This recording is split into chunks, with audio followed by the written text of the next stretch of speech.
Assalamualaikum warahmatullahi wabarakatuh. Alhamdulillah, selalu kita memuji Allah subhanahu wa ta'ala, zat yang paling pantas untuk dipuji, dicintai, dihormati dan ditunduki. Karena memang kata kuncinya, La ilaha illallah, La ma'buda bihaqqin illallah. Tidak ada Tuhan yang berhak disembah di langit dan di bumi kecuali Allah.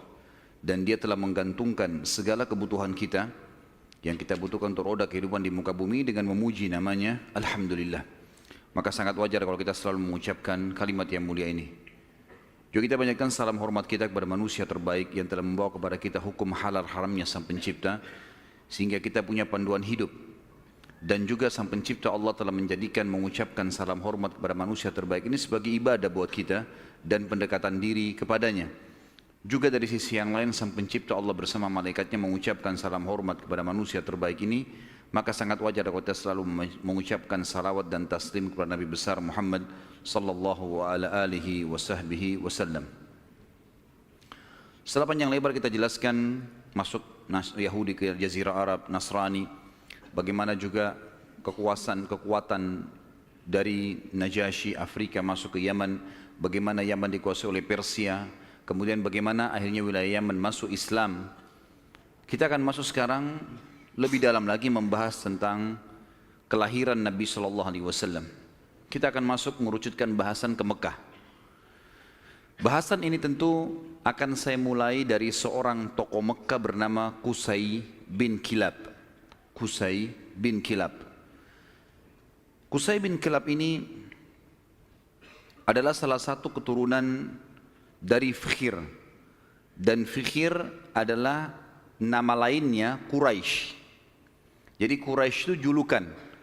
Karena si Fikhir ini seperti saya jelaskan tadi siang, kalau seseorang di negeri Arab atau suku Arab itu memiliki kelebihan fisik, kepintaran, kekayaan, keturunan, maka dinisbatkan suku padanya.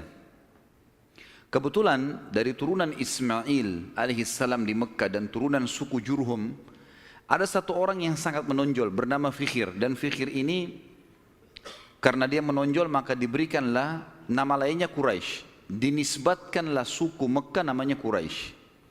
Salah satu turunan Fikhir ini yang merupakan turunan Ismail alaihissalam dan turunan suku Jurhum adalah Qusay bin Kilab.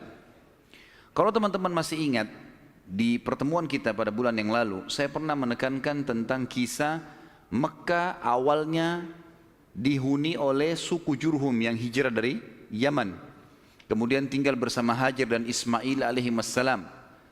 Berjalan bertahun-tahun sampai Ibrahim dan Ismail alaihi wassalam meninggal dunia, datang satu suku Arab yang ingin merebut Mekah dan berhasil, namanya suku Khuza'ah. Masih ingat ya? Tidak ada suara, senyap, berarti memang lupa semua.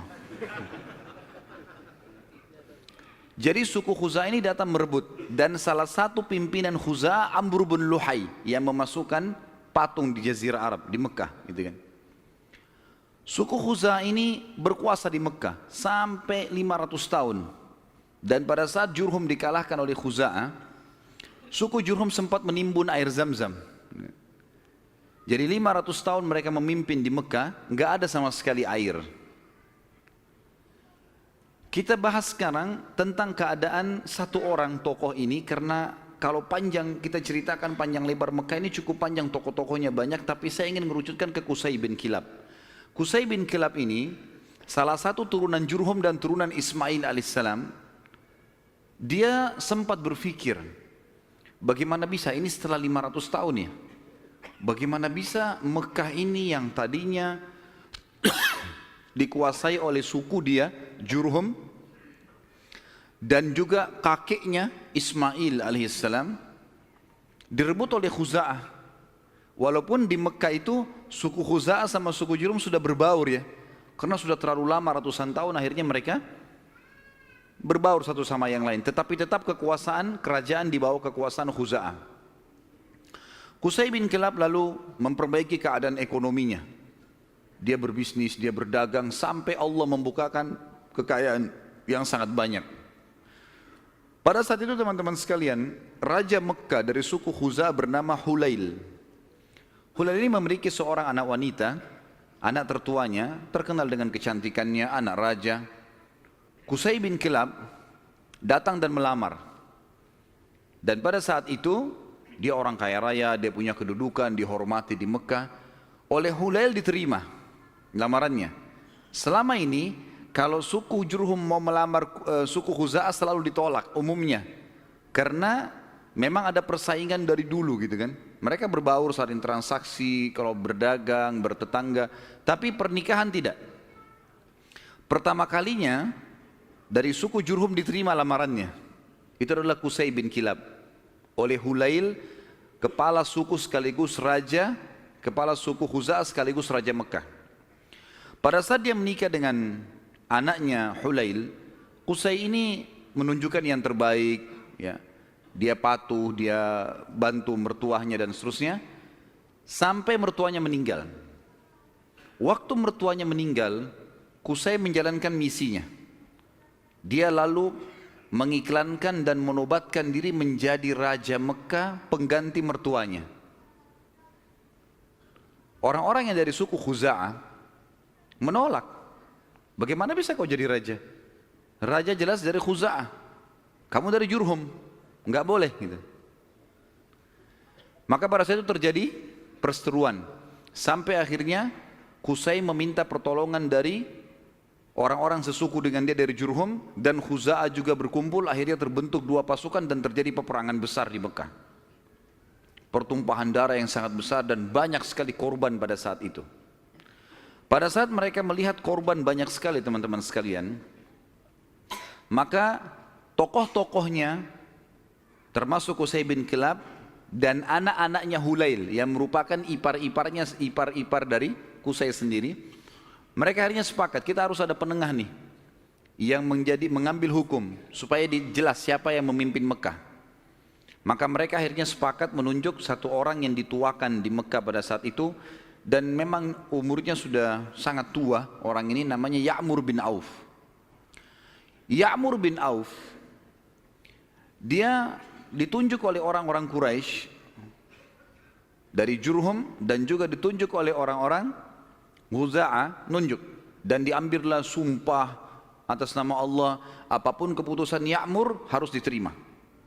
Baiklah, Ya'mur pada saat itu umurnya 120 tahun, orang yang sangat tua dan dituakan sekali, dihormati. Datang lalu mendudukkan Qusay dan anak-anaknya Hulail. Lalu mulailah ditanya oleh Ya'mur, wahai Qusay, apa alasan anda membentuk pasukan mau merebut Mekah dari keturunan mertua anda ini, apa sebabnya? Maka Qusay mengatakan, semua kita ini tahu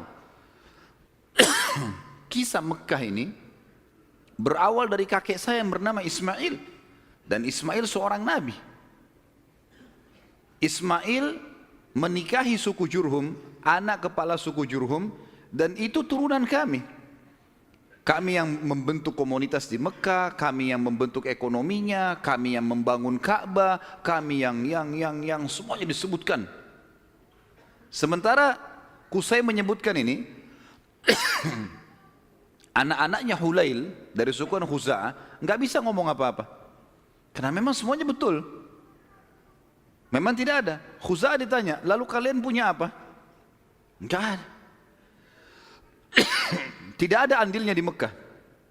Cuma datang pasukan dari luar menyerang Mekah, kemudian langsung menguasai. Nggak ada andil sama sekali.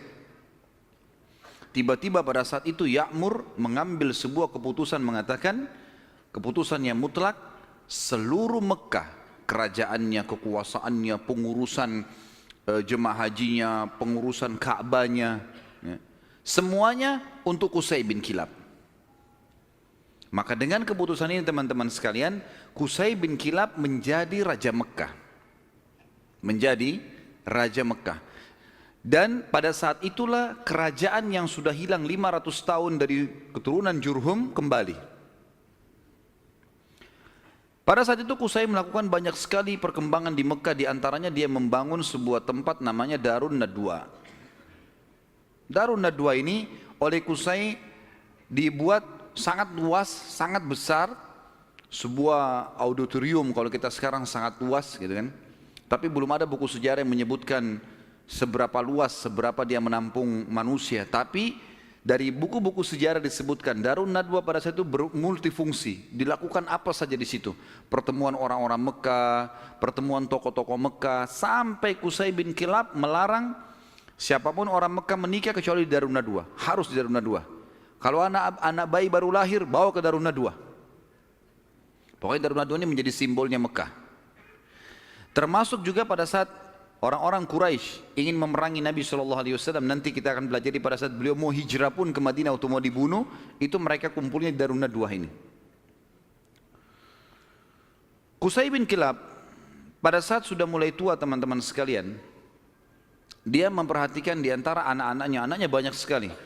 Tapi ada dua orang yang menonjol, artinya anak pertama bernama Abduddar. Dan anak kedua bernama Abdul Manaf. Sudah hafal belum? Ngangguk-ngangguk saja. Allahu alam. Faham atau enggak tahu. Abduddar dan Abdul Manaf. Abduddar anak pertamanya si Qusay. Abdul Manaf anak kesekian. Saya tidak temukan anak keberapa, tapi Abduddar karena anak pertama biasanya kalau dinisbatkan nama seseorang adalah nama anak pertamanya. Jadi Qusay ini dipanggil Abu Abduddar gitu. Tapi Abduddar ini orangnya lemah secara fisik. Dia nggak punya keterampilan, nggak punya kepintaran, sehingga tidak punya kedudukan di tengah-tengah masyarakat. Sementara adik-adiknya semua, terutama Abdul Manaf, menonjol sekali. Punya suara, berdagang, majulah gitu. Maka Qusay ingin anaknya ini, Abduddar, punya kedudukan. Apa yang dia lakukan? Pada saat dia mau meninggal, dia tulis sebuah keputusan surat, kalau saya meninggal, semua kerajaan, semua pengurusan Ka'bah, jemaah haji, itu di tangan Abduddar. Waktu Qusay meninggal dunia, surat dibuka, ditemukan tertulis seperti itu, maka semua anak-anaknya patuh. Keputusan raja.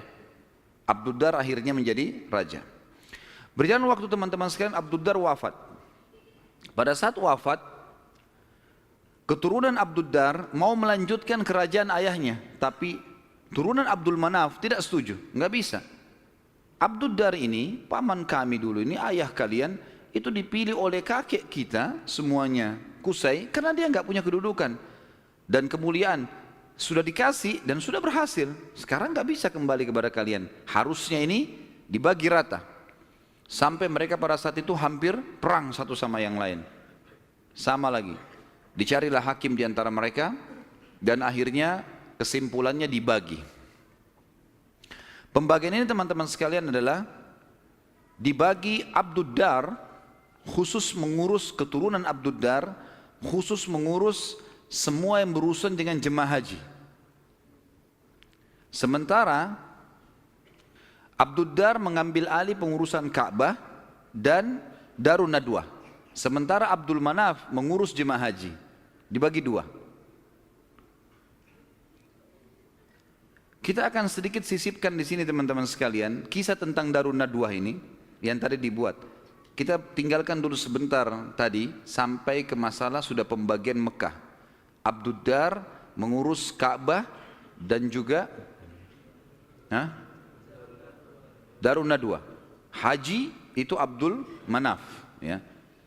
Jadi haji ini maksudnya mengurus jemaah haji, kasih minum, kasih makan. Mereka dulu sukanya begitu. Dan mereka ini terkenal dengan dermawannya. Tidak boleh jemaah haji beli makanan, beli minuman, dikasih semua gratis. Seperti itulah. Darun Nadwa ini punya kisah unik sedikit. Saya khawatir lupa, maka saya sisipkan di sini. Darun Nadwa tadi yang dibuat oleh Qusay bin Kilab dan menjadi simbol Mekah, kisahnya sangat unik teman-teman, kisah pembeliannya dan penjualannya. Jadi ada satu orang nanti jadi sahabat Nabi namanya Hakim bin Huzam radhiyallahu anhu. Sebelum masuk Islam, Hakim bin Huzam ini suka mabuk. Masih di Mekah di masa jahiliyah. Dia bersahabat dekat dengan pemegang kuncinya Darun Nadwa. Jadi yang bertanggung jawab. dari turunan Abdiddar. Waktu lagi mabuk sama-sama, si pemilik kunci ini mabuk luar biasa sampai nggak sadar sudah. Si Hakim bin Huzam bilang, kau mau jual nggak Darun Nadwa dengan saya? Kata temannya lagi mabuk, iya saya jual. Berapa harganya? Kata si mabuk ini bilang, dengan sekendi khamr. Kasih saya sekendi khamr, ambil Darun Nadwa. Hakim pada saat itu, dia tidak semabuk temannya nih. Dia lalu mungkin panggil saksi-saksi segala macam, dikasih satu kendi khamr. Darun Nadwa ini dijual oleh turunan Abdiddar. Karena sudah ada saksi, ada transaksi, maka selesai. Akhirnya keturunan Abdiddar kehilangan Darun Nadwa gara-gara transaksi ini tadi. Ini Darun Nadwa teman-teman sekalian terus di tangan Hakim bin Huzam sampai beliau masuk Islam. Nabi SAW biarkan saja. Di zaman Abu Bakar dia masih hidup, zaman Umar, zaman Uthman, zaman Ali, sampai di zaman kekhilafaannya Muawiyah radhiyallahu anhu majma'in, dinasti Umayyah yang pertama berdiri. Muawiyah anaknya Abu Sufyan. Abu Sufyan dulu tokoh Mekah kan gitu. Radhiyallahu anhu majma'in, kan Abu Sufyan juga sempat masuk Islam di pembebasan kota Mekah. Maka pada saat itu Hakim bin Huzam di zaman Muawiyah menjual Darun Nadwa. Dijual sama dia dengan harga 100.000 dinar. Mahal sebenarnya. Tapi Darun Nadwa ini kedudukannya besar di Quraisy. Muawiyah bilang, menghardik dia, hai Hakim, ngapain kau jual Darun Nadwa dengan harga 100.000 dinar? Itu bisa tidak ada nilainya. Peninggalan dari Qusay bin Kilab, gitu kan? Raja pertama Mekah setelah 500 tahun ditinggalkan oleh Jurhum, gitu kan? Maka kata Hakim radhiyallahu anhu, wahai Amir Mukminin, sekarang kita sudah Muslim. Penilaian mulia dan bukan mulia itu bukan dari peninggalannya Qusay bin Kilab, tapi kita pengikut Nabi Muhammad SAW. Dan saya dulu demi Allah membelinya dengan sekendi khamr. Sekarang 100.000 dinar banyak sekali. Dan Anda menjadi saksi bersama dengan seluruh muslimin yang ada di sini, kalau 100.000 dinar ini saya sedekahkan di jalan Allah. Kisahnya begitu. Jadi kisah Darun Nadwa, karena tadi kita sempat singgung, ada proses pembelian lepas dari tangan keturunan Abdiddar dan bagaimana proses penjualannya setelah itu. Tentu sekarang sudah tidak ada semuanya ini, tapi ini kisah pada saat itu. Baik, kita kembali teman-teman sekalian ke kisah kita. Abdul Manaf, tadi kan Abdiddar sama Abdul Manaf. Sekarang Abdiddar sudah kita sebutkan, diantaranya mereka menguasai Ka'bah dan Darun Nadwa. Dan sudah dijual, tinggal Ka'bah, perawatan Ka'bah, kiswahnya segala macam urusan mereka. Abdul Manaf bertanggung jawab tentang jemaah haji, kan itu. Abdul Manaf ini teman-teman sekalian punya seorang anak bernama Hashim. Hashim ini punya anak bernama Syaibah. Garis bawahi nama Syaibah ini. Tadi sudah makan siang belum ini? Banyak nama yang harus dihafal nih. Kita kerucutkan bahasan tentang Abdul Manaf punya anak namanya Hashim. Hashim punya anak Syaibah. Garis bawah Syaibah ini. Kita akan bahas Syaibah ini. Hashim ini ayahnya Syaibah, waktu menikah dengan istrinya, ibunya si Syaibah, karena mulianya, ini tradisi jahiliyah dulu ya, karena kedudukan si ibunya Syaibah ini tinggi di sukunya, anak kepala suku, maka ismah itu cerai di tangannya ibunya. Ibunya bisa menceraikan suaminya, hukum dulu. Berjalan waktu, meninggal Hashim. Syaibah ini ikut sama ibunya ke perkampungan ibunya. Ada satu ya, anaknya atau saudaranya Hashim ya. Saudaranya Hashim ini, jadi Abdul Manaf punya beberapa anak, diantaranya Hashim yang punya anak Syaibah, ada juga anaknya yang lain bernama Muttalib. Anaknya si Abdul Manaf ini.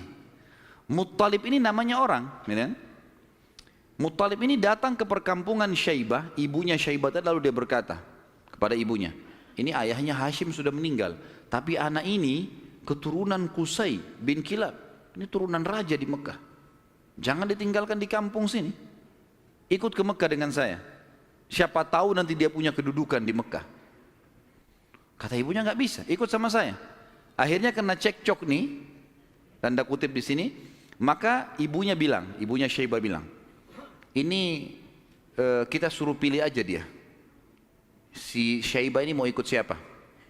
Nanti kalau saya sebutin julukannya Syaibah ini baru antum bilang, oh iya itu orangnya. Kata si ibunya, pilih aja. Syaibah suruh milih, dia mau tinggal sama saya di sini atau ikut sama anda ke Mekah. Lalu Muttalib tanya di depan ibunya, hai Syaibah, ikut sama saya ke Mekah atau kamu tinggal sama ibumu? Kata Syaibah, saya ikut sama paman saya, ikut ke Mekah. Maka pergilah ke Mekah. Waktu itu Muttalib ini naik unta, dia membonceng di belakangnya Syaibah. Muttalib ini teman-teman dikenal di Mekah suka beli budak, ya. Maka waktu setiap hari dia datang masuk Mekah bawa budak baru.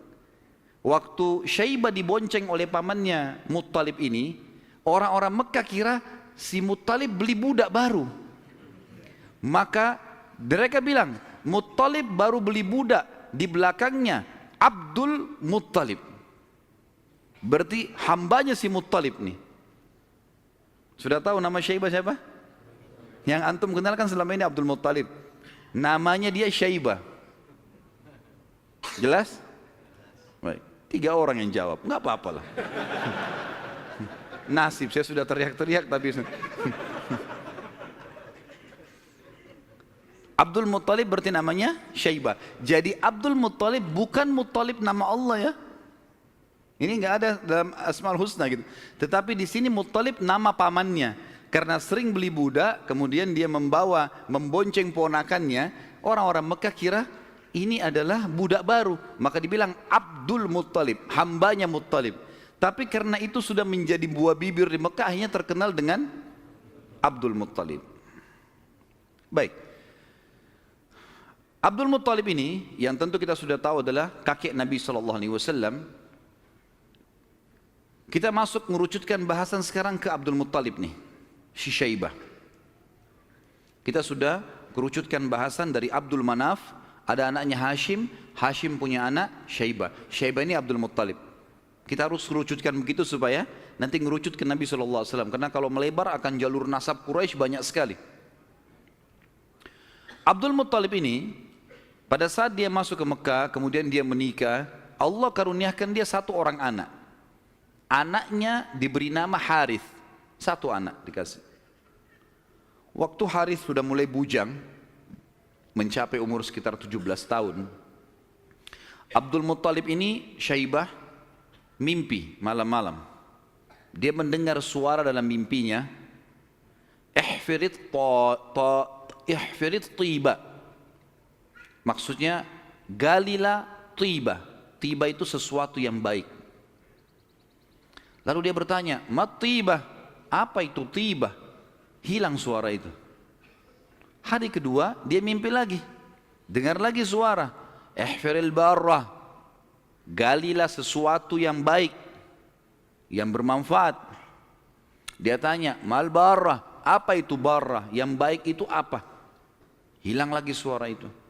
Hari ketiga dia mimpi lagi, ihfiril madmunah, gali sesuatu yang terjamin.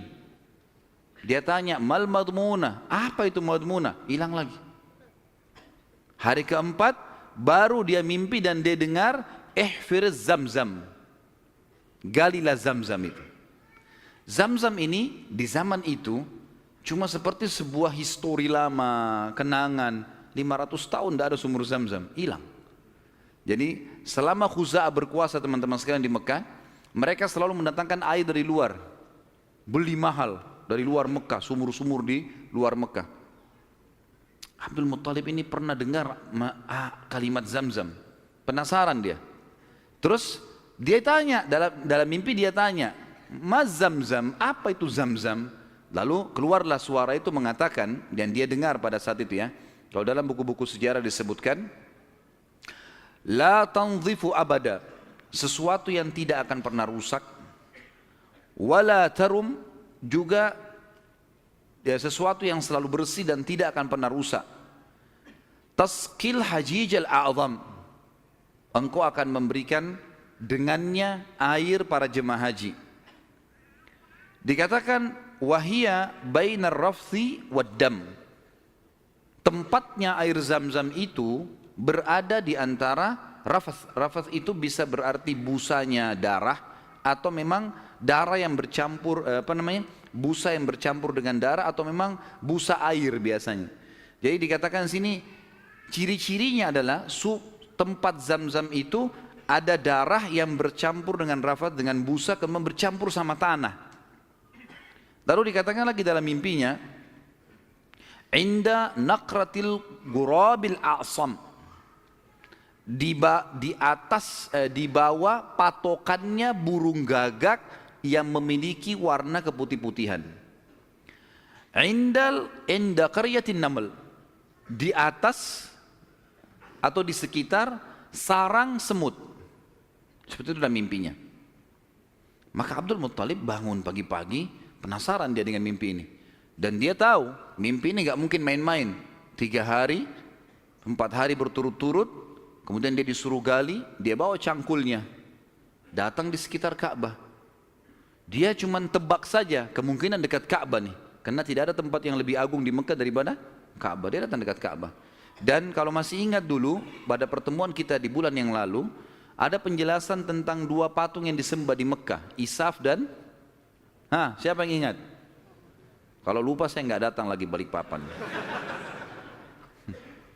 Isaf dan Nailah. Isaf kan nama laki-laki, Nailah nama perempuan. Yang dulu mereka saling suka, akhirnya mereka berzina depan Ka'bah dan dikutuk menjadi patung. Kan dulu waktu sebelum Amr bin Luhai datang ke Mekah, patung Isaf ditaruh di Gunung Safa, patung Nailah ditaruh di Gunung Marwah, untuk peringatan bagi orang-orang. Nih, hati-hati kalau berzina depan Ka'bah dikutuk begini nih, gitu. Tapi oleh Amr bin Luhai yang membawa patung masuk ke Jazirah Arab, dia angkat patung Isaf dan Nailah, dipindahin dekat Ka'bah, disuruh orang Mekah sembah. Tapi orang sudah lupa sejarahnya karena kejadian Isaf dan Nailah dikutuk ini jauh sebelum Amr bin Luhai.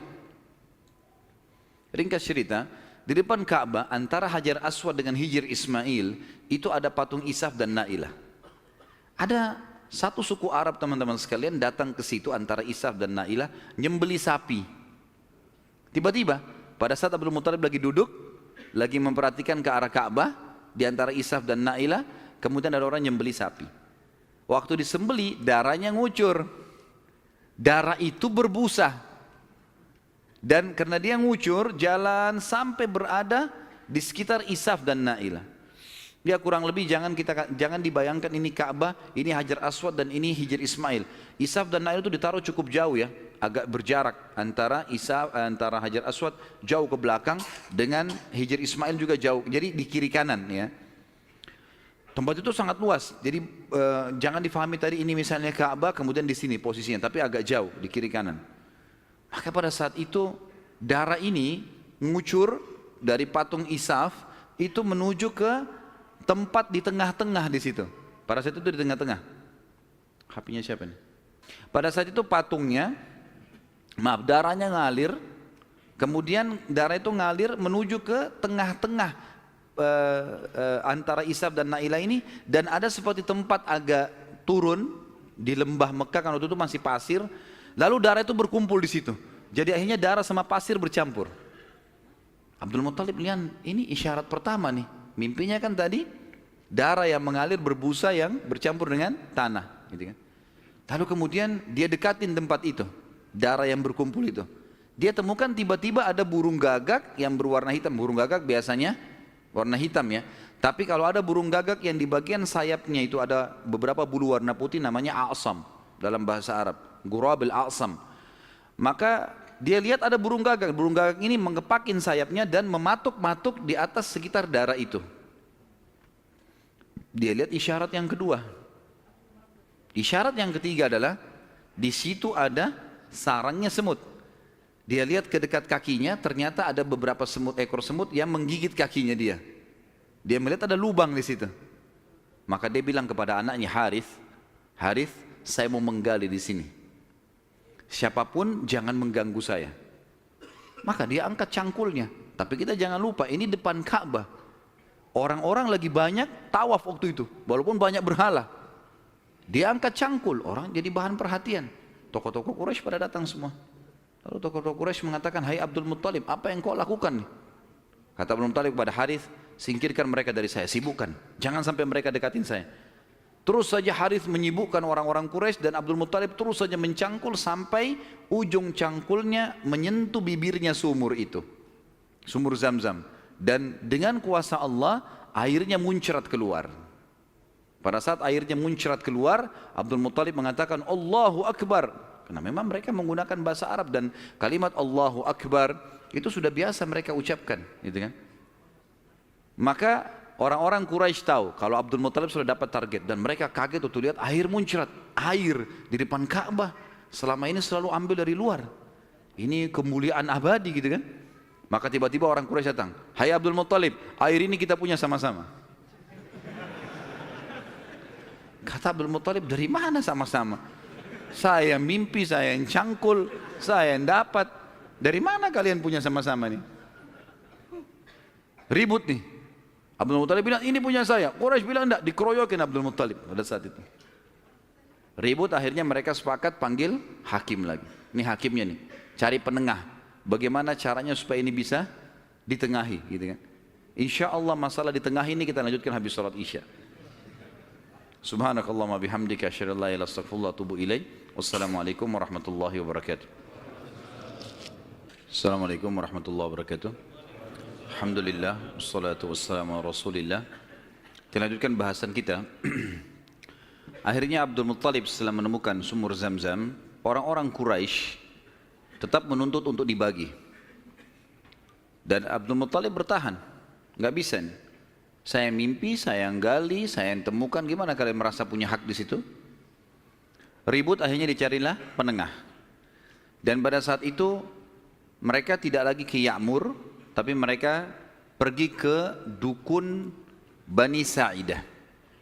Ada satu dukun wanita di Madinah, waktu itu disegani. Dan memang pada saat itu dukun-dukun ini luar biasa pengaruhnya. Pergilah Abdul Muttalib bersama dengan tokoh-tokoh Quraisy. Saya tidak temukan jumlah mereka berapa orang, tapi yang jelas mereka semuanya pergi ke sana. Tiba di kota Madinah, ternyata dukun tersebut pergi ke Khaybar, wilayah lain. Nanti akan ada bahasan masalah Khaybar, tapi yang jelas pergi ke Khaybar. Abdul Muttalib sepakat dengan teman-temannya, kejar aja tuh, kita ke Khaybar. Antara Madinah sama Khaybar cukup jauh dan ada padang pasir yang luas sekali. Mereka belum pernah ke Khaybar sebelumnya, jadi masih menerka-nerka jalan. Di tengah jalan mereka kehabisan air.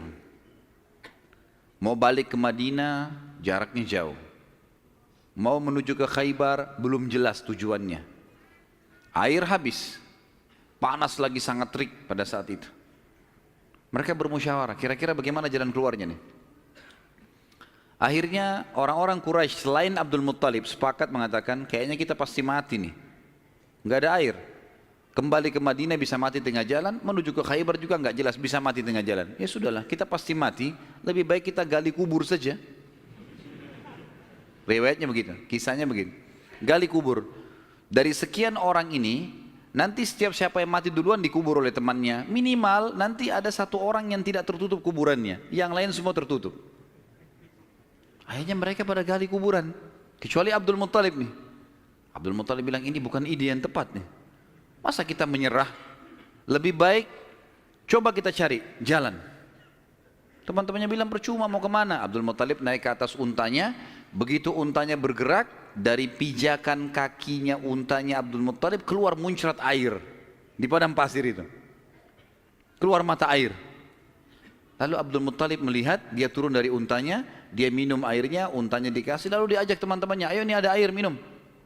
Teman-temannya heran, di padang pasir ada air. Maka akhirnya mereka sepakat mengatakan, demi Allah yang telah memberikan, demi Allah sungguh ya, yang telah memberikan air kamu di sini, Allah Subhanahu Wa Taala, dialah yang telah memberikan kamu air Zam-Zam. Zam-Zam punya kau, hai Abdul Muttalib. Gara-gara ini akhirnya Zam-Zam jadi miliknya Abdul Muttalib. Dan Abdul Muttalib keturunan dari Abdul Manaf. Sementara memang dasarnya Abdul Manaf tadi sudah saya jelaskan, mereka bertugas memberikan makanan dan minuman jemaah haji. Sehingga sekarang mereka tidak perlu lagi mengambil air dari luar, tapi mereka sudah punya mata air Zam-Zam. Dan sebagian ahli sejarah menanggapi mengatakan, Allah yang maha tinggi dan maha pemurah memudahkan mata air Zam-Zam ditemukan kembali oleh Abdul Muttalib, karena memang suku ini dari turunan Abdul Manaf bertugas untuk memberikan minum dan makan jemaah haji. Maka karena itu Allah Subhanahu wa taala kasih.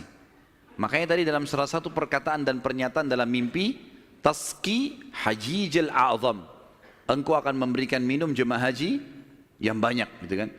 Jadi bukan karena Abdul Muttalibnya, tapi karena memang waktu itu diberikan untuk jemaah haji umumnya.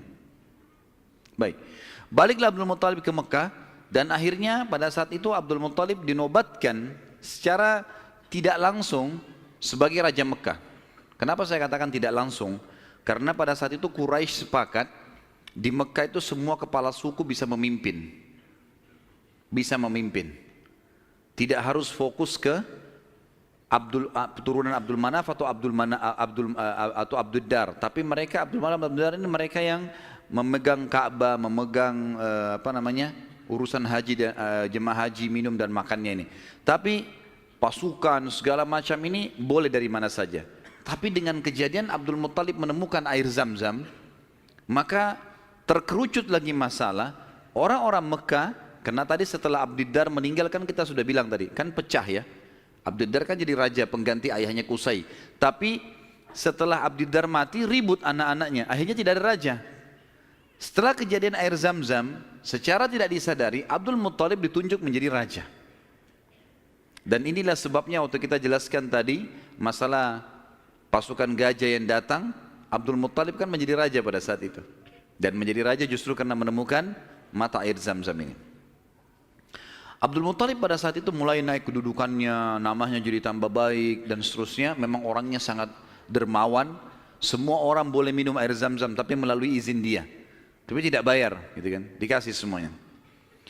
Abdul Muttalib mulai berpikir, waktu dia tadi punya anak satu, namanya Harith.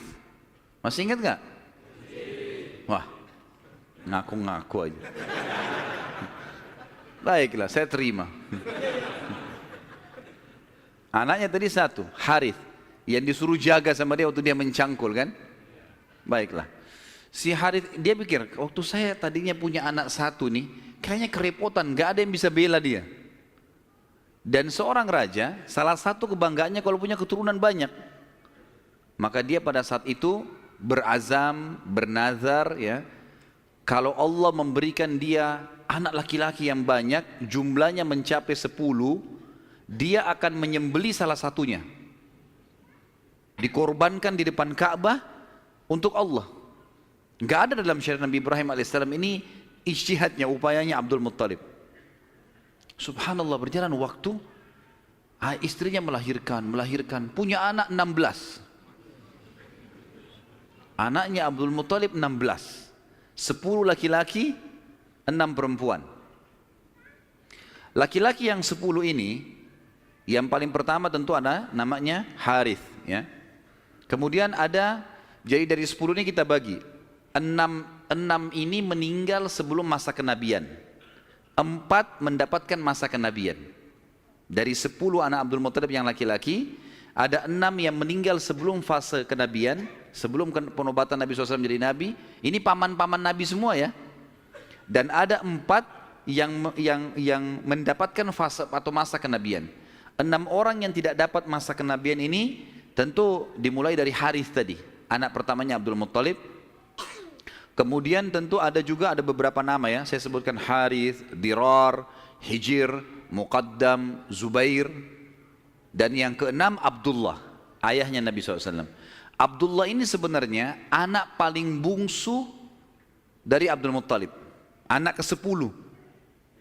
Anak ke-10 dari 10 anak laki-lakinya ya.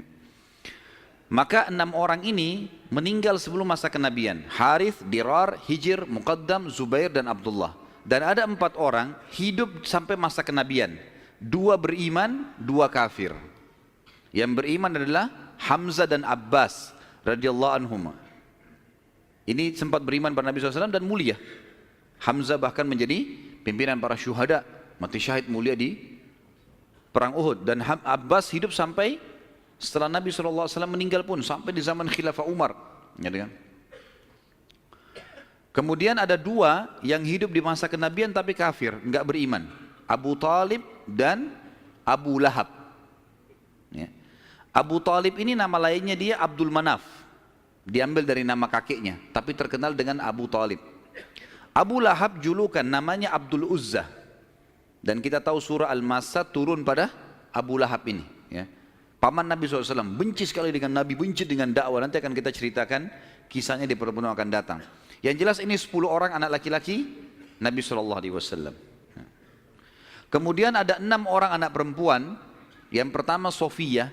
Sofia ini ibunya Zubair bin Awam radhiyallahu anhu.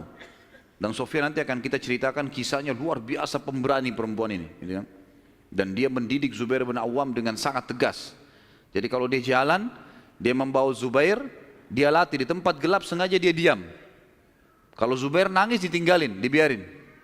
Karena mau dilatih. Orang-orang semua pada hardik, hai Sofia, kenapa kau gitu kan anakmu? Saya mau dia jadi pemberani. Dan betul-betul jadi pemberani Zubair. Zubair itu di peperangan-peperangannya, kalau teman-teman ikuti ceramah saya di YouTube, ada serial sahabat di antara Zubair bin Awam itu luar biasa. Kalau pasukan lagi berhadapan, dia maju ke depan musuh. Jadi musuh di depan ini, kemudian dia di depannya. Tunggu takbir di belakang, dia serang duluan, sendirian. Luar biasa beraninya, radhiyallahu anhu. Ibunya namanya Sofia, tante Nabi SAW. Dan ini sempat masuk Islam di tangan Nabi SAW. Kemudian ada Ummu Hakim, ada Atiqah, ada Umaymah, ada Arwah dan Bar. Kita masuk sekarang ke masalah, kembali ke mana Abdul Muttalib. Abdul Muttalib ini anak terakhirnya yang ke-10 adalah Abdullah. Dan itu ayah Nabi SAW. Abdul Muttalib kan tadi sudah saya bilang dia nazar, kalau punya 10 anak laki-laki, dia akan korbankan salah satunya kan. Lalu dia datang ke dukun di Mekah, dan dia berkata pada dukun itu, acaklah nama anak-anak saya. Tradisi mereka pada saat itu suka sekali mengundi nasib. Kalau di dalam agama kita disebutkan tradisi mereka namanya tatayur, menggandun nasib sama benda atau sama burung. Orang-orang Arab itu kalau orang Quraisy dulu, mereka kalau mau safar, mereka ambil bulu, kemudian mereka tulis safar. Bulu yang kedua tidak safar, bulu ketiga kosong. Dimasukin dalam kotak, kemudian dia ambil salah satunya tidak sambil tidak dilihat. Kalau keluar kata-kata safar, dia yakin di perjalanannya aman. Tradisi jahiliyah, mereka salah pada saat itu tentunya. Kemudian kalau keluar tidak safar, mereka tidak boleh safar. Kalau mereka safar berarti kena musibah. Kalau keluar bulu yang tidak ada tulisannya, maka dia ulangi. Ada cara yang lain sampai dapat safar atau tidak safar ya. Kalau ada tradisi yang lain adalah kalau mengacak nama, maka mereka menulis nama di batu, lalu batu ini dibalik, kemudian ditaruh lalu diacak, dikeluarkanlah. Kalau mereka butuh sesuatu dengan cara seperti itu, ya. Dan ini ditarik dalam hampir setiap kehidupan mereka, mau beli rumah, mau apa saja selalu ditulis di batu, terus diacak di batu itu mengundi nasib dengan itu. Abdul Muttalib datang kepada satu dukun mengatakan, tulis nama anak-anak saya laki-laki ini, semua dari Harith sampai Abdullah. Tulis semuanya 10 orang, acak. Siapa yang keluar namanya, itu yang saya korbankan. Dan kalau nama Abdullah selamat, tidak keluar, maka saya langsung eksekusi. Karena Abdullah anak paling bungsu dan paling disayang oleh ayahnya Abdul Muttalib. Seperti itulah. Baik, diacaklah batu ini, diambil batu, keluar namanya Abdullah. Abdul Muttalib berat sebenarnya, ini anak paling bungsu disayang. Musyawarah sama anak-anaknya gimana? Nggak apa-apa ya, acak aja lagi. Acak lagi, yang kedua kali namanya Abdullah lagi. Sampai 3 kali. Namanya Abdullah terus yang diambil, keluar. Padahal ini batu diacak 10 nama. Kata Abdul Muttalib, berarti sudah memang anak ini nasibnya. Bawa Abdullah.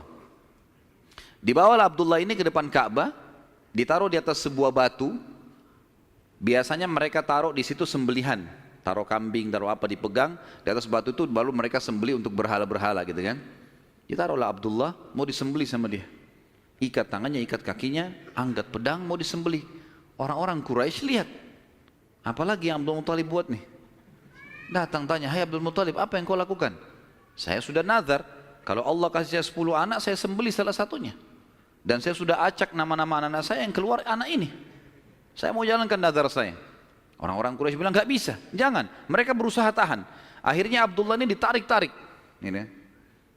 Sampai akhirnya karena ditarik-tarik, ada orang Quraisy yang sempat menarik bagian badannya dan ada yang menarik kupingnya sampai kuping Abdullah itu sempat luka.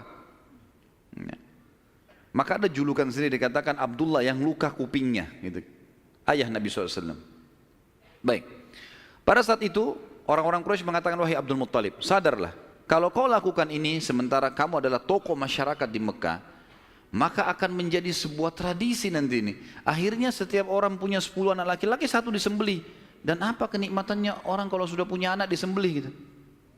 Jangan dilakukan. Mari kita berhukum lagi. Cari hakim. Kembali kepada wanita dukun di Madinah. Suku Sa'idah tadi. Yang tadi pada saat pertama mau cari air Zam-Zam, mau miliknya siapa air Zam-Zam, kan mereka ke Madinah. Tapi dukunnya kan pergi ke Khaybar, nggak ketemu. Tidak sempat ketemu, akhirnya dapat air dari telapak kaki untanya Abdul Muttalib. Sekarang enggak, mereka pergi lagi ke sana ke Madinah, ketemu sama dukun itu. Tanya, bagaimana nih? Tentu ini bukan kita sedang mempromosikan dukun, dukun haram dalam agama. Setelah Islam datang enggak ada dukun ini. Kata Nabi SAW, siapa yang datang kepada dukun bertanya saja, bertanya. Terka tangannya, terka apa segala macam, tidak diterima sholatnya 40 hari. Yang datang bertanya percaya kufur kepada apa yang diturunkan kepada Muhammad SAW. Tapi kita sedang merentet histori pada zaman itu ya. Baik, pada saat itu teman-teman sekalian, dukun ini tanya, berapa dia? Dia itu denda. Berapa dendanya orang di Mekah Quraisy kalau ada yang membunuh? Kata Abdul Muttalib, 10 ekor unta. Jadi kalau orang membunuh, supaya dia tidak dibunuh, dia harus bayar ke walinya orang yang dibunuh 10 ekor unta. Kata si dukun, tulis namanya Abdullah di batu, tulis juga 10 ekor unta di batu yang lain. Balik, acak. Ini ngundi nasib terus ini. Acak. Waktu diacak, kata dukunnya, kalau keluar namanya Abdullah, supaya Abdullah selamat, tambah batu yang ketiga, tulis 10 ekor unta lagi. Sampai Abdullah selamat. Kalau keluar nama unta, nah baru untanya, baru Abdullah selamat. Ditaruh batu 10 ekor unta sama Abdullah, diacak namanya Abdullah keluar. Tambah batu 20 ekor unta sekarang, 10, setiap batu 10 ya. 10 ekor unta batu kedua, keluar lagi namanya Abdullah. Terus sampai 10 batu. Sampai akhirnya ada 10 batu, semuanya tertulis 10 unta, 1 namanya Abdullah. Waktu diacak setelah 10, diangkat keluar namanya Abdullah. Dan ini pastilah 10 batu semuanya unta, gitu kan. Semestinya secara rasional gitu ya. Tapi ini pada saat itu keyakinan orang. Abdul Muttalib bilang, saya enggak percaya, saya belum puas nih. Coba acak lagi, diacak lagi, diambil unta sampai 3 kali. Kata Abdul Muttalib, baiklah. Kalau begitu saya akan sembelih itu 100 ekor unta. 100 ekor unta. Karena setiap batu 10, ada 10 batu, maka 100 ekor unta. Pada saat itu akhirnya dengan kejadian ini Abdullah selamat dari sembelihan atau dikurbankan. Dan Nabi SAW berkata dalam sebuah hadis, Ana ibnu Zabihain. Saya keturunan dari 2 orang yang hampir disembelih. Ismail alaihissalam oleh ayahnya Ibrahim dan Abdullah oleh ayahnya Abdul Muttalib. Baik. Berjalan waktu teman-teman sekalian, Abdullah tumbuh besar dan mulai menjadi seorang pemuda yang cerdas, yang pintar, membantu ayahnya. Maka oleh Abdul Muttalib dinikahkan, dan dinikahkan oleh seorang wanita yang bernama Aminah. Dan Aminah dari turunan Abdul Manaf juga, jadi satu jalur, masih sepupu dengan Abdullah. Hanya saja dari Aminah ini, dari paman-pamannya Aminah itu dari penduduk asli Madinah, dari Aus dan Khazraj, dari suku Ansar di Madinah. Maka Nabi SAW di sini memiliki jalur dari 2 kota suci, Mekkah dan Madinah. Pada saat sudah selesai melahirkan, baru menikah, beberapa hari kemudian ada tanda-tanda kehamilan di Aminah.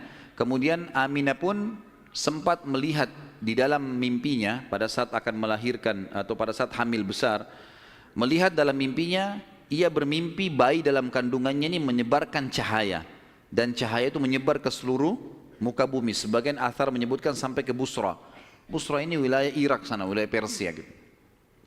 Dan dia juga mimpi mengucapkan dalam mimpinya kalimat u'idzuhu billahil azim min kulli syarrin wa min kulli ainin wa min kulli hasid. Wa min kulli hasid. Tidak ada kata-kata ainnya. Artinya aku berlindung kepada Allah yang Maha Agung untuk bayi ini dari semua keburukan dan iri dengki orang lain. Berjalanlah hamil tersebut. Pada saat berumur beberapa bulan, ada sebagian ahli sejarah menyebutkan sekitar 6 bulan hamilnya Aminah di Nabi SAW dalam kandungan beliau, maka meninggallah Abdullah. Maka Nabi SAW jadi yatim sebelum lahir.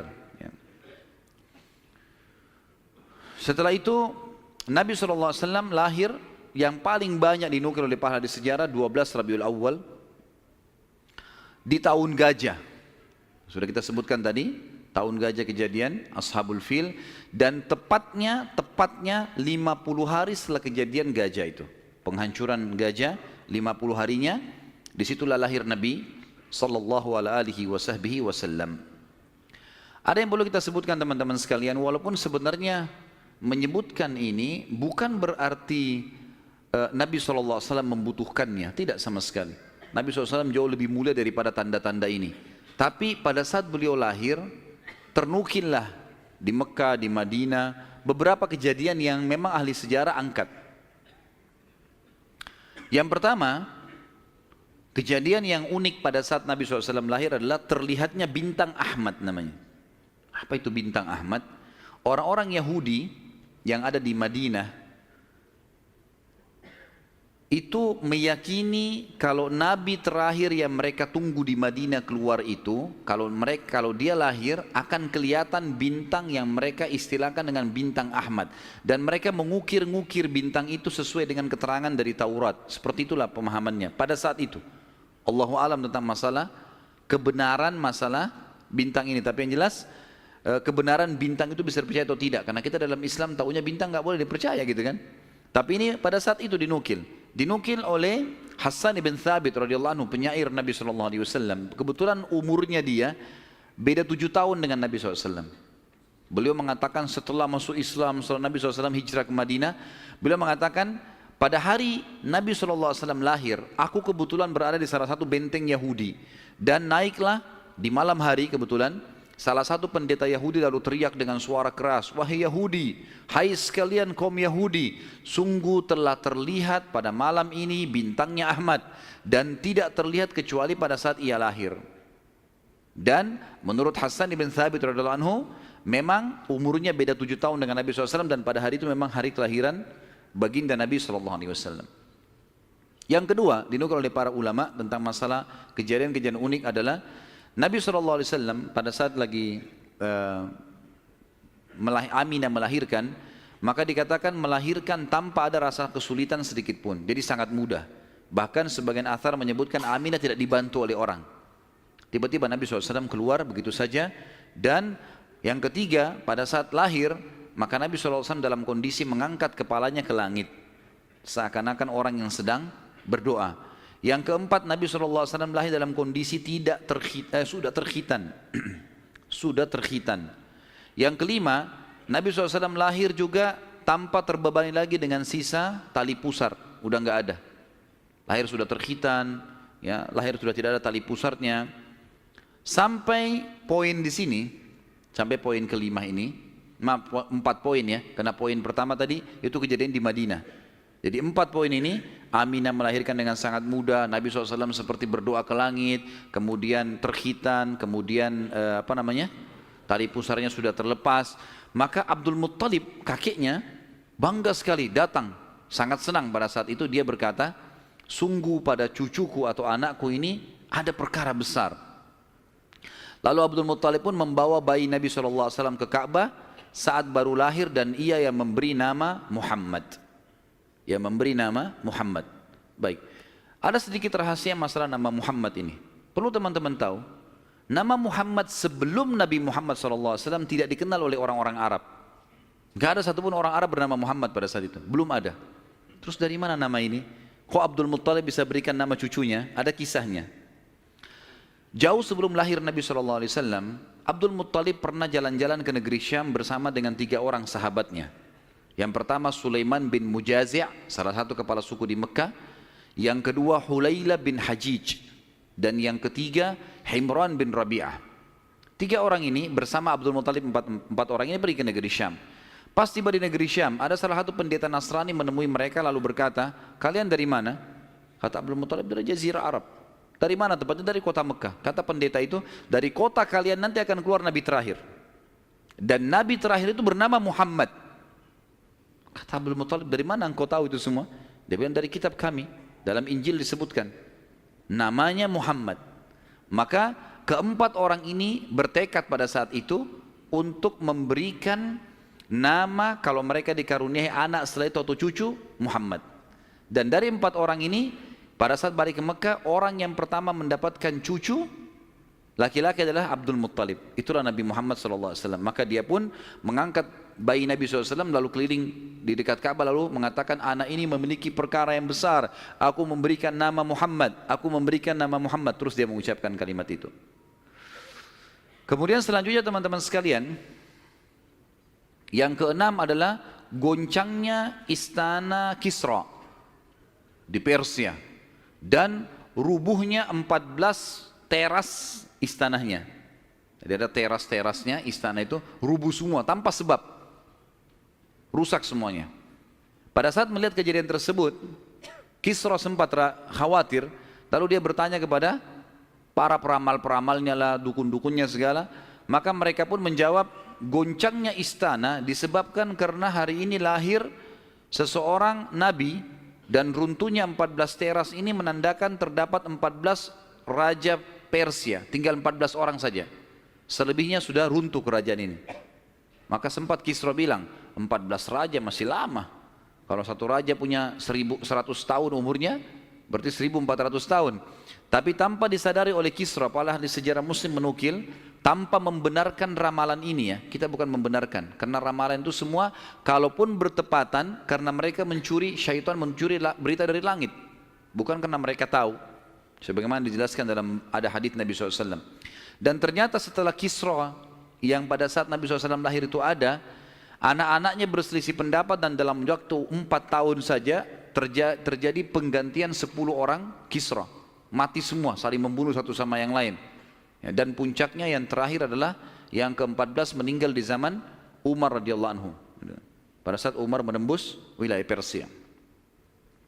Yang ketujuh, padamnya api sesembahan kaum Majus. Jadi ada api yang disembah di beberapa titik di negeri Persia. Jadi mereka buat api besar dan api itu selalu disembah, tiap hari mereka sembah. Pada saat Nabi SAW lahir, api itu tiba-tiba mati dan mereka berusaha menyalakan, tidak bisa, selamanya mati. Sampai Persia pada saat itu seluruh Persia yang menyembah api, apinya mati semua, nggak ada. Mereka mau coba nyalakan sampai runtuhnya di zaman Umar bin Khattab, nggak ada api mereka. Nggak bisa lagi mereka nyalakan api untuk disembah ya, nggak bisa lagi mereka nyalakan. Setiap kali di wilayah Persia dinyalakan api mati, padam. Mereka cuma pakai masak, misalnya di situ padam, nggak bisa sama sekali. Yang kedelapan, hanyutnya air sungai Sawa. Sungai Sawa ini teman-teman sama dengan sungai Gangga sekarang di India. Di kultus dianggap ini sungai apalah, keramat lah dan seterusnya, gitu kan. Maka orang-orang Persia meyakini sungai Sawa ini adalah sesuatu yang luar biasa. Kalau ada yang mati, mereka bakar, lalu mereka lempar debunya di situ, airnya diambil, dianggap suci, apalah segala macam. Subhanallah, karena sungai ini selalu ditaruh tumbal segala macam. Waktu Nabi SAW lahir, air sungai ini hilang, nggak ada airnya sama sekali, kering. Sampai sungai Sawa dilupain udah, nggak ada lagi sungai. Namanya memang sungai Sawa. Yang kesembilan, dan ini agak sedikit kita titik beratkan, adalah kisah Halimah As-Sa'diyah.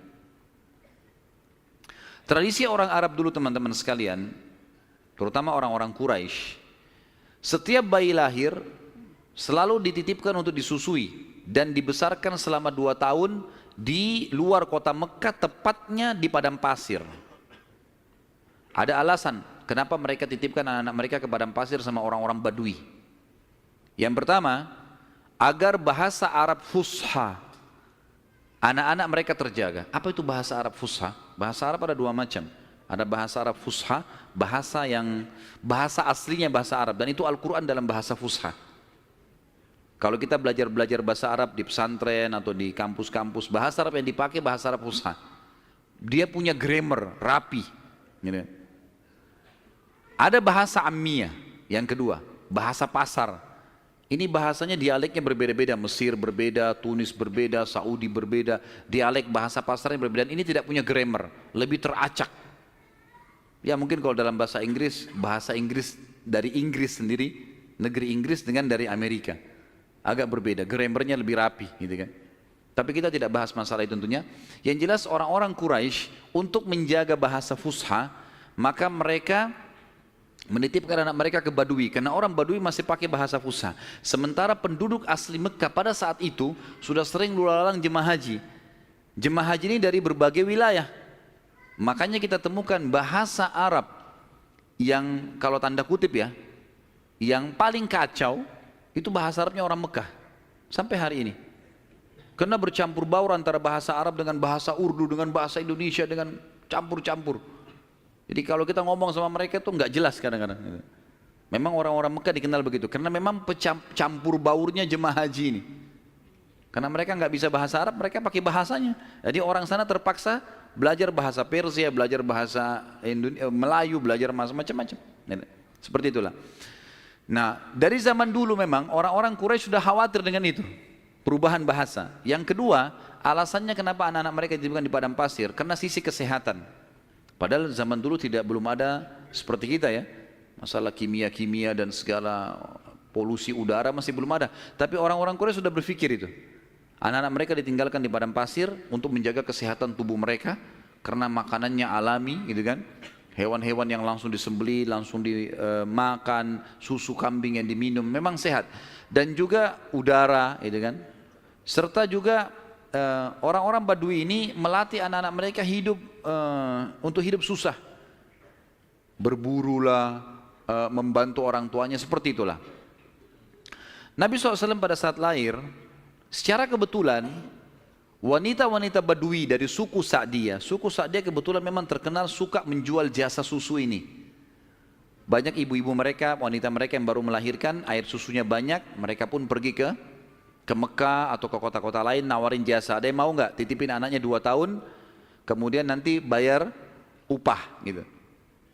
Bisa orang tuanya datang mengunjungi, nanti balik lagi. Pokoknya anak-anak ini dijamin dijaga. Dan suku Sa'diyah ini terkenal suku-suku orang-orang yang amanah. Maka orang tidak ragu nitipan anaknya. Datanglah beberapa wanita dari Sa'diyah, di antaranya Halimah. Halimah Sa'diyah ini bersama dengan suaminya bernama Harith. Mereka sama-sama rame-rame datang, dan kebetulan kehidupan Harith dan Halimah ini pas-pasan, orang miskin lah. Di rumahnya itu bangunan tua, ada seekor unta yang kurus dan ada 2 ekor jantan dan betina kambing, tapi dua-duanya juga kurus, tidak produktif lagi. Dan Halimah dan Harith punya anak banyak. Mereka akhirnya mengadu nasib pergi ke Mekah. Saat tiba di Mekah, mereka kelilinglah nawarin jasa. Biasanya kalau sudah datang wanita-wanita ini, orang-orang ibu-ibu Mekah pada datang nih tawarin anaknya dan seterusnya. Mereka keliling-keliling, semuanya menawarkan diri kepada orang-orang kaya karena akan dibayar. Dan pada saat mereka melewati Nabi SAW, mereka menolak. Karena pada saat itu mereka tahunya Nabi SAW tidak memiliki ayah. Abdullah meninggal waktu umur 6 bulan. Siapa yang mau tanggung nih? Abdul Muttalib waktu itu betul Raja Mekah, tapi Abdul Muttalib ini sibuk membiayai jemaah haji ya, dan memang tidak bisa. Intinya orang-orang perempuan-perempuan saat dia tidak mau menerima Nabi SAW. Semua bawa anak, mau pulang ke kampungnya, tinggal Halimah yang tidak dapat. Lalu suaminya bilang, si Harith, hai Halimah, coba seandainya kamu ambil anak yatim itu, siapa tahu baik buat kita. Maka Halimah pun mengatakan, baiklah, daripada kita pulang dengan tangan kosong, lebih baik kita ambil. Subhanallah, begitu Halimah pegang Nabi SAW, di situ terjadi keberkahan. Waktu datang ke Mekah, Halimah menunggangi keledai, keledainya kurus sekali dan selalu lambat di belakang. Sampai teman-temannya Halimah kayak ngolok-ngolok, "Hai Halimah, cepatlah, keledaimu melambatkan kami." Gitu. Dan keledai-keledai yang lain bisa 2 orang naikin, keledai Halimah nggak bisa. Jadi Harith selalu megang saja talinya gitu. Waktu dia mengambil Nabi SAW, kejadian aneh yang pertama, yang unik. Bukan aneh, tapi unik ya. Pada saat itu adalah keledainya Halimah tiba-tiba jadi kuat. Dan pada saat Halimah naik, karena tidak bisa dikontrol, maka Harith pun naik di atasnya, di keledai ini, dan larinya kencang sekali, ninggalin teman-temannya. Sampai teman-temannya Halimah bilang, "Hai Halimah, itu keledai tadi yang kamu pakai ke Mekah." Dia bilang, "Iya, tapi kita nggak bisa ngontrol, ini lari kencang sekali keledainya." Lalu kemudian pada saat tiba di sana, Halimah memiliki tadi saya bilang seekor unta betina yang lemah. Tiba-tiba saja waktu tiba di rumah dilihat untanya gemuk. Ini baru 2-3 hari ditinggalkan, nggak ada yang urus, gemuk sekali untanya. Dan tiba-tiba saja unta betina itu punya kantong susu yang penuh. Sehingga Halimah sama Harith memerahnya, dan setiap habis diperah penuh lagi. Biasanya unta butuh makan, minum dulu baru penuh, ini enggak. Setiap habis diperah penuh lagi. Dia minum dengan anaknya, dengan istrinya, si Harith ini dengan Halimah minum, kemudian anak-anaknya, dan bahkan sempat dibagi-bagi ke teman-temannya, tetangganya. Karena penuhnya, setiap diperah, kasih lagi, penuh lagi. Begitu terus. Ya. Kemudian 2 kambing, jantan dan betina yang kurus juga tadi, tiba-tiba gemuk, dan tiba-tiba betinanya hamil dan punya anak, dan akhirnya menjadi banyak. Karena banyak, oleh Halimah dan Harith dijuallah beberapa ekor domba ini, dapat duit, dibeli unta jantan, lalu diternak lagi unta jantan ini sama yang betina. Tiba-tiba saja punyanya Halimah ini domba dan unta ini menjadi banyak sekali, dan Halimah serta Harith menjadi orang paling kaya di saat dia. Sampai akhirnya Halimah tidak butuh lagi untuk mengambil anak-anak yang disusui. Berkah luar biasa. Sampai terkenal di suku Sa'diyah pada saat itu, mereka berkata, dimanapun Halimah dan Harith gembalakan dombanya atau untanya, ikutkan, karena pasti gemuk.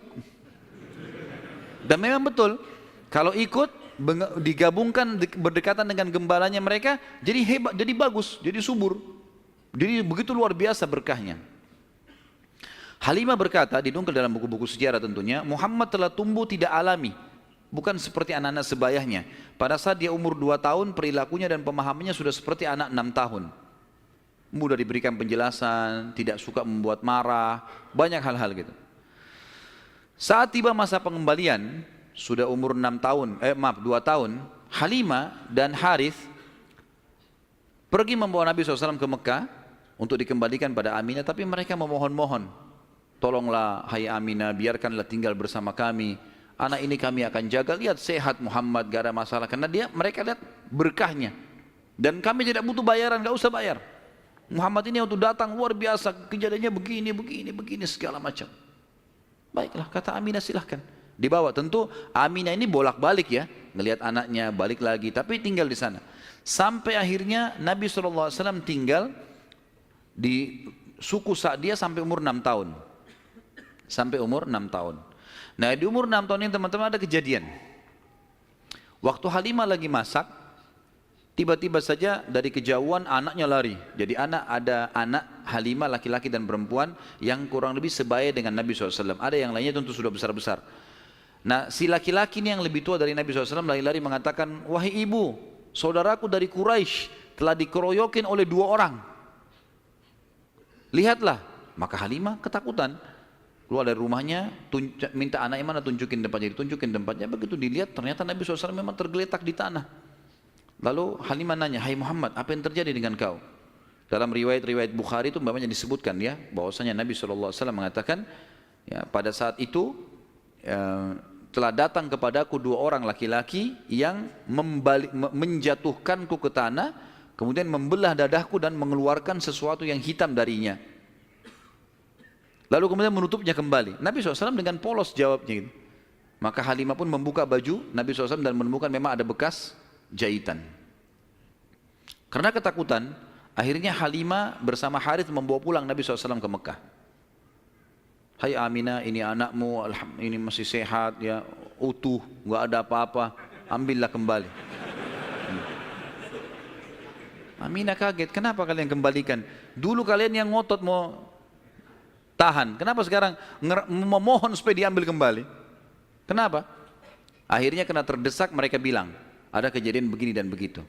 Lalu Aminah mengatakan, apakah kalian mengira bahwasanya anakku ini diganggu oleh syaitan? Tidak mungkin. Karena pada saat aku sedang hamil, aku mimpi ada kalimat yang aku ucapkan, u'idhuhu billahil azim min kulli syarrin wa ainin hasid. Aku berlindung kepada Allah untuk bayi ini dari semua keburukan dan iri dengkinya orang lain. Tapi Halimah dan Harith sudah ketakutan, dikembalikanlah Nabi SAW di umur 6 tahun itu. Di umur 6 tahun ini dia kembali ke pangkuan, Nabi SAW kembali ke pangkuan ibunya Aminah. Tepatnya beberapa bulan setelah kembali, Aminah mengajak Nabi SAW mengunjungi paman-pamannya Aminah di Madinah. Ya, Nabi SAW umur 6 tahun sudah ke Madinah, gitu kan. Tinggal beberapa hari pada saat pulang menuju ke Mekah, tepatnya di wilayah namanya Rabwah. Rabwah sekarang masih ada wilayah itu tentunya. Mungkin kalau tidak salah sekitar 80 sampai 100 km lah dari kota Mekah, kalau saya tidak salah tentunya, ya. Itu Aminah sakit keras dan meninggal di tempat itu dan dikubur di situ. Lalu Nabi SAW dibawa pulang ke Mekah oleh pembantunya Aminah dan diserahkan kepada kakeknya Abdul Muttalib. Dan Abdul Muttalib ini memelihara Nabi SAW dari umur 6 tahun sampai 8 tahun, 2 tahun. Di sini Nabi SAW belajar banyak sekali dari Abdul Muttalib, belajar kepemimpinan. Karena Abdul Muttalib ini pemimpin pada saat itu. Nabi SAW selalu di mana kakeknya, di situ dia. Terutama di majlis di Darun Nadwah. Setiap kali duduk selalu dilihat bagaimana dipecahin masalah. Dan Abdul Muttalib ini memiliki sebuah tempat duduk yang tidak boleh ada orang duduk situ, termasuk anak-anaknya. Paman-paman Nabi SAW semua tidak boleh duduk. Tapi Nabi SAW setiap hari kalau datang lebih dulu dari kakeknya, dia duduk di kursi situ. Umur 8 tahun. Setiap kali paman-pamannya usir, dia suruh pindahin karena dianggap anak kecil. Nabi SAW mengeluh sama kakeknya. Ini paman-paman saya larang saya. Maka Abdul Muttalib mengatakan, jangan larang anak ini, biarkan dia duduk di sini. Yang lain tidak boleh kecuali dia. Maka kata ahli sejarah, Nabi SAW belajar banyak sekali hal, diantaranya bagaimana dia menjadi tokoh masyarakat. Baru 6 sampai 8 tahun ya. Di umur 8 tahun meninggallah Abdul Muttalib, kakek Nabi SAW. Kemudian diambil alih dan dipelihara oleh pamannya Abu Talib.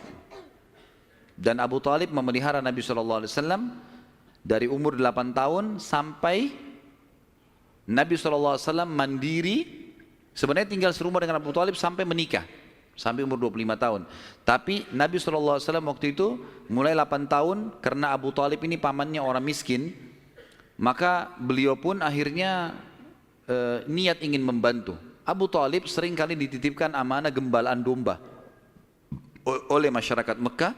Maka Nabi SAW pun mengambil alih dan memelihara domba-domba itu, datang ke padang pasir, digembalakan. Dan ini teman-teman sekalian perlu digarisbawahi, memang semua nabi-nabi dengan hikmah Allah memang dibuat atau di awal-awal umur mereka sebelum dinobatkan jadi nabi mengembala domba. Kata Nabi SAW, tidak ada seorang nabi pun kecuali menjadi pengembala domba sebelum masa penobatan. Sebagian ulama tentu membahas masalah domba ini karena domba-domba ini hewan-hewan yang lembut. Kalau mereka makan, mereka tidak rebutan, artinya mereka mengelompok di padang pasir. Dan pada saat lagi nunggu gembala, orang pengembala ini bisa bertafakur, melihat langit luas, menunggu berjam-jam. Jadi itu juga ada diantara hikmahnya. Nabi SAW ini mengembala teman-teman sekalian dari umur 8 tahun sampai umur 21 tahun. Mengembala domba. Ya. Ini umur di mana Nabi SAW pada saat itu mengembala atau menjaga gembalaan ini. Tentu di atas umur 21 tahun, baginda Nabi SAW sudah mulai terjun ke bisnis. Sudah mulai terjun ke bisnis, meninggalkan gembala domba, kemudian mulai berusaha. Di antara yang dilakukan oleh Nabi SAW adalah membeli beberapa produk di pasar Ukaz, pasar khasnya orang Mekah. Ya. Kalau yang saya pernah kumpulkan informasi, kalau tidak salah memang lokasinya di pasar Seng dulu itu. Tapi sekarang pasar Senen juga sudah dihancurin ya. Dan teman-teman yang belum pernah ke sana belum tahu, tapi yang sudah berangkat dulu tahu. Memang di situ sudah terkenal pasar dari dulu, tapi sekarang sudah diratakan jadi jalanan dan bangunan. Nabi SAW mulai di umur 21 tahun berdagang, dan di hari pertama beliau berdagang, beliau mengambil barang-barang kemudian beliau menjualnya. Ada satu orang yang datang membeli dagangan Nabi SAW, membeli dagangan Nabi SAW. Orang ini dari luar Mekah. Dia datang, ini umur Nabi sudah 21 tahun ya, sudah tinggalin gembalaan, sekarang mulai masuk bisnis. Pada saat Nabi SAW transaksi sama orang ini mengatakan, ini saya bayar cash hai Muhammad, saya titipin barangnya. Setelah tawaf, saya akan ambil. Orang ini umroh, gitu kan. Tentu dengan cara umroh pada saat itu ya, mereka sambil menyembah berhala dan seterusnya. Ini syariat Nabi Ibrahim yang masih tertinggal. Ternyata orang ini setelah selesai umroh, dia pulang ke kampungnya, dia lupa kalau dia sudah transaksi dengan seorang masyarakat Mekah bernama Muhammad ini sallallahu alaihi wasallam. Maka orang ini pulang ke kampungnya, 3 hari kemudian baru diingat sama dia. Diingat dia transaksi. Kalau tidak salah bahkan kampungnya orang ini 3 hari dari Mekah. Jadi 3 hari pergi, dia setelah 3 hari perjalanan tiba di kampungnya, 3 hari kemudian baru ingat, sudah 6 hari. 3 hari lagi kembali ke Mekah, 9 hari. Begitu tiba di Mekah, dia buru-buru ke pasar Ukaz, dia kaget melihat Nabi SAW dalam kondisi yang sama. Menjaga barangnya, tidak bergerak di situ terus. Waktu itu belum ada penyumbatan jadi Nabi ya, belum ada syariat, belum ada apa-apa. Lalu orang itu bertanya, hai Muhammad, apakah kau menunggu dari pertama saya terhadap kamu di barang ini? Dia bilang iya, karena anda mengatakan suruh tunggu. Gara-gara itu keluar julukan Muhammad Al-Amin, orang yang paling bisa terpercaya. Ternyata subhanallah, kejadian ini membuat satu Mekah tersebar, bahkan banyak di wilayah-wilayah sekitar Jazirah terkenal, ada orang di Mekah yang bisa dipercaya namanya Muhammad. Akhirnya orang-orang Mekah pada datang mengamanahkan titipan-titipannya. Dan semenjak itu Nabi SAW menjadi pedagang yang sangat sukses. Salah satu strategi dagang Nabi SAW adalah setiap orang titipin macam-macam. Jadi sekian banyak orang menitip. Termasuk yang menitip sama beliau adalah Khadijah, seorang pedagang, seorang janda kaya yang memang memiliki harta. Dan Nabi SAW punya strategi dagang. Dagangnya adalah beliau mengambil uang-uang titipan orang di Mekah, lalu ditransaksikan, beli produk Mekah. Apa saja produk Mekah? Semua pedagang pada saat itu tidak terkecuali, semuanya mereka bawa emas, mereka bawa perak ke negeri Syam, baru mereka beli barang dari negeri Syam, dibawa ke Mekah baru transaksi. Jadi cuma 1 kali transaksi saja. Nabi SAW tidak. Uang itu semua dijadikan barang dari Mekah, dibeli semua barang-barang Mekah, dibawa ke negeri Syam. Barang-barang ini dijual di negeri Syam. Laku, dibelikan barang di negeri Syam, dibawa ke Mekah. Jadi double untungnya.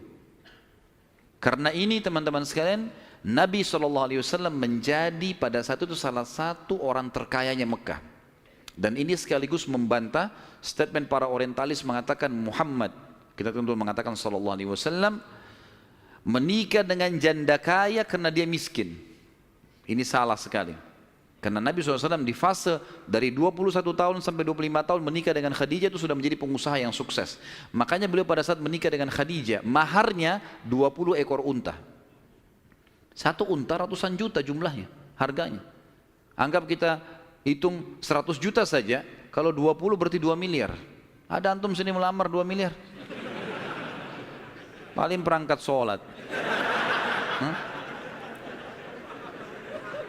Jangan tersinggung. Jadi Nabi SAW melamar Khadijah dengan 20 ekor unta.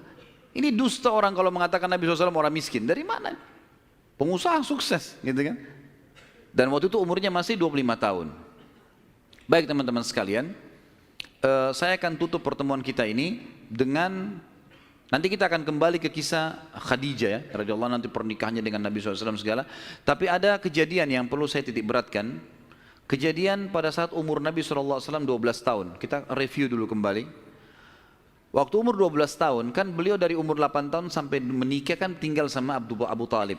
Dan Nabi SAW punya akhlak yang baik sekali, mulia sekali. Sampai Abu Talib itu sendiri malu dengan Nabi SAW di umur 8 tahun. Anaknya Abu Talib banyak. Kalau istrinya Abu Talib lagi siapin makan, anak-anaknya pada berebut. Nabi SAW duduk di pojok rumah. Enggak sama sekali. Enggak berebut. Nanti kalau selesai makan ada sisanya beliau makan. Sallallahu alaihi wasallam. Punya akhlak yang mulai dari masih kecil. Sampai Abu Talib bilang sama istrinya, khusus untuk Muhammad sisipkan makanan. Karena dia tidak ikut berebut sama mereka. Gitu kan. Baik, di umur 12 tahun, pernah satu waktu Abu Talib ini mau ke negeri Syam. Urusan dagang. Pertama kalinya Nabi SAW, biasanya Nabi ini selalu pemalu, nggak banyak minta dan nuntut ke pamannya. Khusus pada saat itu Nabi SAW bergantung di bajunya Abu Talib, nggak mau lepasin. Pokoknya dia mau ikut.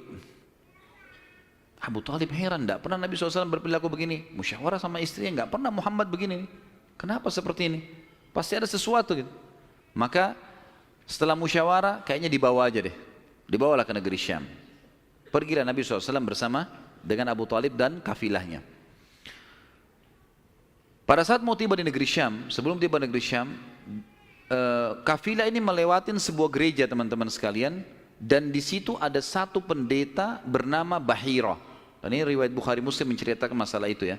Dan sampai sekarang di negeri Syam masih ada puing-puingnya gerejanya Bahira ini. Pada saat itu di zaman Nabi SAW ada gereja ini dan sampai sekarang masih ada sisa puingnya. Saya pernah lihat cuplikannya sendiri, ada sisa puingnya di negeri Syam. Tepatnya di Syria ya. Kemudian teman-teman sekalian, pada saat melewatin kafilah ini melewatin gereja, si Bahira ini kepala pendeta di gereja itu memang lagi nunggu informasi tentang Nabi terakhir nih. Dia ngeliat-liat di jendela gerejanya, setiap kafilah lewat dilihat sama dia, terutama yang dari Jazirah Arab. Waktu secara kebetulan dengan hikmah ilahi lewat kafilahnya Abu Talib, dan kafilah ini agak berbeda dengan yang lainnya. Kafilah itu berarti 3 unta ke atas ya, baru dinamakan kafilah. 3 ekor unta ke atas baru dinamakan kafilah. Setiap waktu lewat kafilah Abu Talib ini ada awan yang menaunginya. Beda dengan kafilah lain, padahal lagi terik matahari. Dan tidak sengaja kafilah Abu Talib istirahat di sebelah gereja dan ada pohon-pohon kurma yang berderet, itu semuanya seperti menundukkan daun-daunnya ke kafilah itu.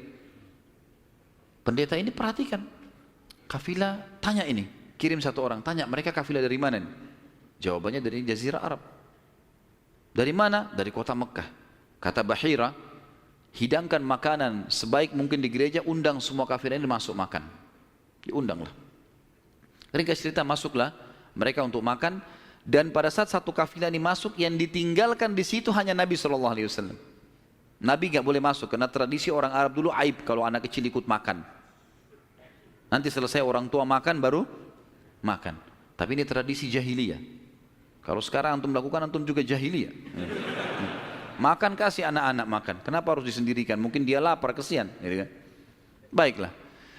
Waktu lagi makan, Bahira ini memperhatikan satu persatu orang-orang Quraisy ini, wajahnya. Karena mereka tahu cirinya Nabi terakhir. Alisnya, wajahnya, mukanya, kulitnya, jalur nasabnya, semua jelas. Tidak ada tanda-tanda kenabiannya. Ini mukanya muka biasa semua. Maka si Bahira tanya, apakah masih ada dari kafilah kalian yang tidak ikut makan? Kata mereka, ada satu anak kecil di depan, kami suruh jaga barang kami. Kata Bahira, boleh saya ketemu? Oh silahkan. Mereka lagi asyik makan. Bahira keluar menemui Nabi SAW. Nabi lagi duduk di bawah pohon. Lalu Bahira memanggil dia, mengatakan, hai anak kecil, ikutlah dengan saya. Kafilahnya disuruh jaga oleh beberapa pegawainya Bahira ini. Masuk di satu ruangan di gereja, kemudian Nabi SAW berdiri lalu kata, jadi orang Mekah begini teman-teman, di Mekah itu ada patung, namanya Lat dan Uzza. Lat dan Uzza ini 2 patung yang luar biasa dikultuskan di Mekah, hebat patung ini menurut mereka. Jadi kalau bersumpah atas nama Lat dan Uzza sudah tidak mungkin berbohong. Kalau bohong kualat nih. Maka pendeta ini tahu Bahira, dia bilang, hai anak kecil, saya akan bertanya kepadamu atas nama Lat dan Uzza. Ini semua anak kecil sampai orang tua di Mekah tahu nama ini. Dan mereka ketakutan kalau dengar nama ini. Apa jawaban Nabi SAW waktu itu? Umur 12 tahun. Masih kecil, kalau kita sekarang masih SD. Gitu kan? Maka beliau mengatakan, jangan engkau sebutkan 2 nama berhala itu karena aku membencinya. Aku tidak suka dengan patung itu. Penasaran Bahir. Diperhatikan wajahnya, alisnya, matanya Nabi SAW. Perlu teman-teman tahu ya, ciri fisik Nabi SAW itu luar biasa. Tersebutkan secara rinci di Taurat dan Injil. Allah mengatakan dalam Al-Quran, A'udzubillahi minasyaitonirrajim, ya'rifunahu kama ya'rifuna abna'ahum. Orang-orang ahli kitab, terutama Yahudi dan Nasrani ini, maksudnya orang Yahudi dan Nasrani, betul-betul mengetahui Muhammad SAW sebagaimana mereka mengenal anak-anaknya. Karena terinci. Disebutkan dalam hadis, alis Nabi SAW seperti busur panah yang lebar, berwarna hitam dan tebal. Bola mata beliau SAW besar, kelopaknya dan dipenuhi dengan bulu mata yang lebat. Bola matanya putihnya putih bersih, hitamnya hitam pekat. Hidungnya yang mancung, bibir, dahi dan pipi yang setara dengan wajah, tidak oval dan juga tidak bulat, gitu kan. Kulitnya sangat putih sampai Nabi SAW pipinya kemerah-merahan. Jadi sangat tampan, luar biasa. Sampai ahli hadis mengatakan kalau Yusuf alaihissalam diberikan sepertiga kegagahan dunia, maka Nabi SAW memberikan seluruh kegagahan dunia. Tidak pernah ada orang melihat Nabi SAW tidak suka. Manusia terbaik, pilihan, paling sempurna nasabnya, paling sempurna ilmunya, fisiknya, segala-galanya. Bahira memperhatikan Nabi SAW, ini semua ciri yang disebutkan dalam Injil ada. Dia masih bimbang, dia ingin buktikan satu hal. Apa itu? Dalam Taurat dan Injil juga disebutkan Nabi, setiap Nabi itu punya tanda kenabian. Apa tanda kenabian teman-teman sekalian? Sebuah daging yang menggumpal di pundak sebelah kanan. Dan daging itu berwarna merah kehitam-hitaman dan dimiliki dengan atau memiliki bulu yang lebat. Maka Bahira berkata, hai anak kecil, apa kau izinkan saya untuk melihat punggungmu? Dia mengatakan, iya silakan. Dibukalah oleh Nabi SAW. Begitu dia lihat tanda itu, lalu Bahira menciumnya dan mengatakan, kaulah orangnya. Tapi garis bawah satu hal ya, tanda ini tanda kenabian. Sudah selesai dengan Nabi Muhammad SAW. Jadi kalau di punggung antum ada dusta semua itu. Tidak ada hubungannya sama Nabi. Loh ya, karena banyak orang yang ngaku-ngaku Nabi nih. Kata Nabi SAW akan datang 50 dajjal, pendusta. Setelah aku meninggal, mengaku semuanya Nabi. Mereka semua pendusta, aku penutup para Nabi dan Rasul, gitu kan. Karena ada orang mengaku gitu. Jadi ini khas untuk Nabi-Nabi dan sudah ditutup dengan Nabi Muhammad SAW. Sudah habis ceritanya. Nah, jadi kalau ada yang gumpal-gumpal tuh daging numpang aja. Pada saat itu Bahira pun membawa Nabi SAW masuk ke dalam ruangan makan lalu berkata, siapa walinya anak ini? Wali, ya. Siapa walinya anak ini? Kata Abu Talib, saya ayahnya. Abu Talib berkata, pamannya. Kata Bahira, tidak mungkin kau ayahnya. Anak ini mati ayahnya waktu dia masih 6 bulan di perut ibunya. Pendeta di negeri Syam tahu. Anak ini meninggal ayahnya waktu dia umur 6 bulan di perut ibunya. Dan ibunya meninggal pada saat dia umur 6 tahun. Serta dia dibina dan dididik. Dibina itu maksudnya dikasih, kalau bahasa Arab itu bina itu berarti seperti bangunan itu dibanguni, dididik, dibesarkan dan seterusnya oleh kakeknya sampai umur 8 tahun. Dan kalau kau benar kerabatnya, kau adalah pamannya. Abu Talib kaget, dari mana anda tahu semua itu? Benar semua. Dia bilang, kami temukan dalam kitab kami. Ketahuilah, keponakan kau ini adalah nabi terakhir yang sedang ditunggu oleh orang-orang. Dan kalau orang Yahudi tahu dia dari turunan Arab, maka pasti mereka akan membunuhnya sebagaimana mereka berusaha membunuh Isa alaihissalam. Kalau mereka tidak suka, mereka tolak, gitu kan? Maka jangan bawa ke negeri Syam, bawa pulang ke Mekah segera. Akhirnya dibawa pulanglah Nabi SAW ke Mekah pada saat itu. Waktu dibawa pulang ke Mekah, setelah tiba di Mekah, maka ada kejadian kecil di sini dan kita tutup dengan ini tentunya. Waktu sudah pulang ke Mekah, Abu Talib sudah mulai ketakutan karena dia sudah dengar informasi tentang ponakannya nih. Zaman dulu juga teman-teman sekalian, ada tradisi buruk ini sebenarnya, tradisi buruk juga.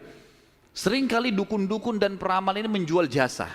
Mereka datangin negeri-negeri atau kota-kota, tawarin jasa. Datang, tancapin kemah, kemudian mereka jual jasa. Ayo siapa yang mau diramal, bayar. Gitu kan? Seperti itulah. Waktu itu pas Abu Talib tiba di Mekah, pas peramal-peramal lagi masuk di Mekah.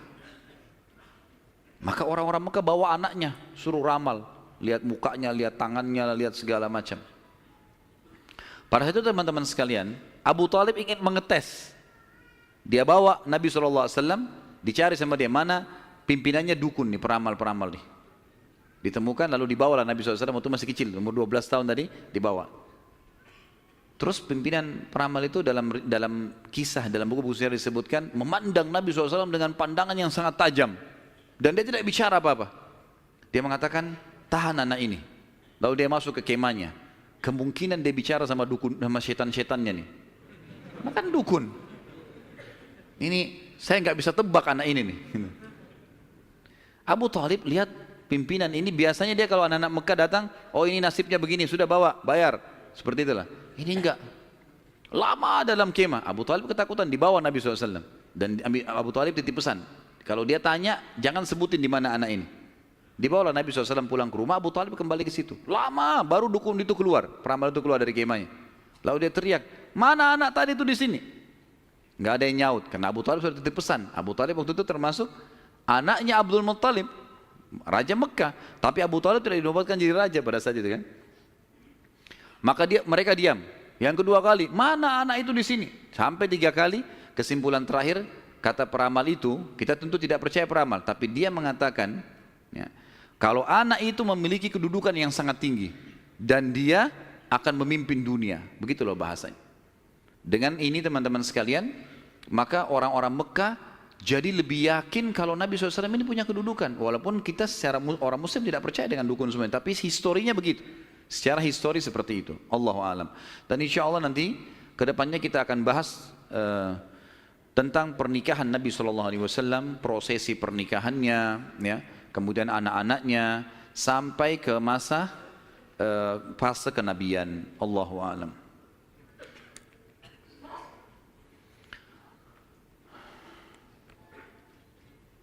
Saya akan baca pertanyaan dan saya berharap pertanyaan sesuai dengan tema teman-teman sekalian. Dan tolong saya datang jauh-jauh ke sini bukan untuk dites, ya. Jadi nggak usah ngetes-ngetes. Ya. Kalau antum sudah tahu, alhamdulillah, bawa ilmunya pulang. Ya. Jadi tanya yang tidak mengerti. Kalau sudah ngerti nggak usah tanya. Ya. Apakah riwayat yang mengatakan bahwa Hamzah radhiyallahu anhu seumuran dengan Rasulullah SAW itu salah? Karena dari riwayat yang antum ceritakan, Hamzah lebih tua dari Abdullah. Mohon penjelasan riwayat-riwayatnya. Yang dimaksud dalam riwayat Nabi SAW sebaya, bukan seumur dengan Hamzah. Sebaya, orang-orang Arab itu membahasakan sebaya itu seperti orang yang setara postur tubuhnya, ya, dekat paras wajahnya. Jadi bukan masalah umur. Karena jelas sekali anak Abu Talib, Abdul Muttalib yang paling musuh Abdullah. Hamzah kakaknya memang, kakak Abdullah, gitu kan. Ya itu dimaksud dengan sebaya. Makanya waktu Hamzah terbunuh di perang Uhud itu memang diceritakan sudah tua, gitu kan? Radhiyallahu anhum. Kalau Nasrani dulu beriman, tapi kok sekarang tidak beriman kepada Allah? Tanya mereka. Kenapa tanya saya? Hah? Salah pertanyaan ini. Kenapa sekarang tidak beriman kan gitu? Baiklah, saya berikan gambaran saja, mudah-mudahan masuk. Orang-orang Nasrani, di antara tafsir Al-Fatihah yang disebutkan oleh Ibnu Abbas radhiyallahu anhuma, ghairil maghdubi alaihim waladdallin, bukan orang-orang yang kau murkahi ya Allah dan bukan orang-orang yang sesat.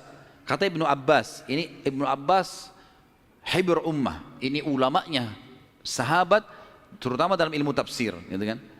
Beliau mengatakan maghdubi alaihim, orang yang dimurkai adalah Yahudi. Dhalin, sesat adalah orang-orang Nasrani. Lalu dirincikanlah. Kenapa Allah murka dengan orang Yahudi? Karena Yahudi tahu betul kebenaran Islam, tapi mereka nolak. Dan bukan cuma Nabi Muhammad SAW, mereka sudah menolak Nabi Isa sebelumnya. Padahal alasannya mereka nolak sekarang masuk Islam karena mereka bilang Nabi terakhir dari Bani Israel, bukan dari Arab. Karena Arab kami nggak mau. Tapi ini dusta. Karena Nabi Isa sebelumnya sudah dari Bani Israel, tapi mereka tidak mau imani. Jadi dusta saja gitu. Maka Ibnu Abbas mengatakan maghdubi alaihim orang-orang Yahudi. Kemudian Nasrani dhalin, Yahudi tahu kebenaran tidak mau diikuti maka Allah murka. Dhalin adalah sesat. Sesat kenapa? Sesat maksudnya apa? Orang sesat jalan berarti dia tidak punya ilmu kan gitu. Orang-orang Nasrani mau menyebarkan agama mereka tapi mereka salah dengan mengatakan Trinitas misalnya, gitu kan? Sementara Allah mengatakan lam yalid wa lam yulad, gitu. Dan memang dalam agama dalam kelompok Nasrani sekarang masih ada kelompok Nasrani yang mentauhidkan Allah. Umumnya yang dapat hidayah dari mereka-mereka ini. Tapi kalau orang yang mengatakan Trinitas ini biasanya sudah terdoktrin dengan keyakinan itu, dan Allah sudah mengatakan, A'udzubillahi minasyaitonirrajim, laqad kafara alladziina qalu innallaha tsalitsu tsalatsa. Telah kafir orang-orang yang mengatakan Allah itu atau Trinitas ya. Saya sarankan teman-teman, saran saya ya, tentu saya tidak kenal orang ini, tapi saya sendiri melihat cuplikan di YouTube yang disampaikan benar. Saya belum ikutin semua serialnya, tapi saya melihat orang ini, dia ahli sejarah dari Palestina, dan dia coba mengangkat tentang kenapa bisa ada Nasrani yang mengatakan Trinitas dan ada yang juga masih mentauhidkan Allah. Namanya Jihad Turbani. Jihad Turbani ini kalau teman-teman ketik, insya Allah sudah ada terjemahan bahasa Indonesia. Ada salah satu serialnya, dia menjelaskan tentang perpecahan Nasrani dan sebab-sebab, kemudian kapan terjadi, bahkan orang-orang yang mengatakan Trinitas membunuh orang-orang Nasrani yang bertauhid kepada Allah. Banyak hal yang dibongkar sama dia. Mungkin ini lebih banyak memberikan jawaban kepada penanya, insya Allah. Gitu kan? Saya sarankan begitu, dan insya Allah cuplikannya nggak lama, 15 menit, 20 menit gitu. Apakah Lat berhala adalah keturunan dari Abdul Manaf? Tidak pernah ada riwayat masalah itu. Allahu a'lam. Tanya sesuatu yang ada isinya, gitu. Karena kalau Lat nama patung, kalau mau ditanya keturunan Abdul Manaf, tidak ada sesuatu yang kita bisa ambil. Artinya tidak perlulah dia keturunan Abdul Manaf atau bukan, nggak penting buat kita gitu ya. Apakah Najasyi di zaman Abraha sama dengan Najasyi yang di zaman Nabi SAW yang menerima beberapa sahabat di Habasyah? Tentu saja bukan. Tentu saja bukan. Yang lebih kuat pendapat mengatakan, karena Najasyi kan istilah, saya sudah bilang tadi, istilah raja seperti Kaisar, seperti Kisra, gitu kan, seperti Tuba. Jadi di bawah si siapa namanya Najasyi ini, itu nama induknya, nanti ada nama-nama orang lagi. Yang lebih kuat yang saya temukan dalam buku-buku sejarah bukan yang hidup di zaman Nabi SAW, karena ini jauh di zaman Abraha, ya, masih jauh sebelum Nabi SAW lahir malah. Allahu a'lam. Ya. Sudah, baik. Mungkin begitu dulu saya teman-teman sekalian. Sesuai tema nggak? Karena ada saya temukan banyak orang tidak sesuai dengan tema. Ada juga orang yang sengaja ngetes. Lempar pertanyaan, sengaja ngetes, terulang-ulang. Dan sekarang itu yang banyak dipelintir-pelintir di YouTube tuh. Diambil lagi tanya jawab, dipelintir lagi, dibuat masalah lagi. Untuk apa ini semua? Kalau ada teman-teman yang hadir di sini, saya nasihati bertakwa kepada Allah. Hadir majelis ilmu, niat untuk ilmu. Sudah faham ya sudah, amalkan. Semua ada pertanggungjawaban di hadapan Allah SWT. Dan saya manusia biasa, ikhwan akhwat sekalian, saya bisa salah kan gitu. Tapi kesalahan saya untuk dinasihati, bukan untuk dijadikan masalah, karena semua orang salah kan. Sahabat saja punya pendapat dua kadang-kadang. Imam Syafi'i pernah punya pendapat lama dan pendapat baru. Bukan sesuatu yang manusia bisa salah gitu kan. Imam Abu Hanifah, Imam Ahmad, 4 imam madhab ini mereka punya pendapat lama dan pendapat baru. Kadang-kadang diperbaiki dengan pendapat yang baru karena dulu pernah keliru. Wajar saja. Kadang-kadang kita salah mengucapin sesuatu, mungkin kesalahan kedangkalan ilmu atau mungkin kesalahan menyebutkan. Maka ini harus lebih hati-hati teman-teman sekalian. Bagaimana menanggapi tuduhan non-muslim mengenai kematian Rasulullah SAW yang katanya beliau meninggal karena diracuni oleh wanita Yahudi sewaktu di Khaybar? Semoga anak Ustadz yang sedang sakit diberi kesembuhan. Jazakallah khair. Amin insyaallah. Tentu kalau saya pribadi, saya bukan menemukan itu pendapat Nasrani. Itu pendapat sebagian ahli sejarah muslim. Karena memang Nabi SAW, nanti akan kita bahas di fase Khaybar, peperangan Khaybar, beliau sempat dihidangkan memang makanan racun. Dan ada satu sahabat yang memakan makanan yang sama racunnya, itu lumpuh. Sahabat itu. Dan meninggal beberapa waktu setelah lumpuh, karena ganasnya racun itu. Maka sebagian ahli sejarah muslim mengatakan, Nabi SAW berkumpul pada beliau berkumpul pada dua hal.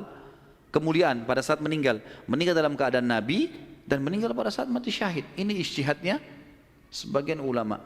Tapi kita tidak ambil pendapat orang-orang Nasrani, ini pendapat memang sejarawan muslim. Allahu a'lam.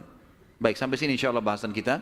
Dan kita akan lanjutkan nanti dengan izin Allah, kalau Allah masih panjangkan umur dan berkahi, bulan depan insya Allah masalah menikahnya Nabi SAW dengan Khadijah, keturunannya, kemudian beberapa hal yang berhubungan dengan itu. Kemudian kita masuk insya Allah ke masalah fase penobatan kenabian, insya Allah, biidznillah. Mungkin begitu, semoga apa yang kita bahas pada hari ini bermanfaat buat kita semua. Dan semoga semua dosa yang pernah kita lakukan dimaafkan oleh Sang Pencipta Allah dan diganti menjadi pahala dengan kemahamurahannya.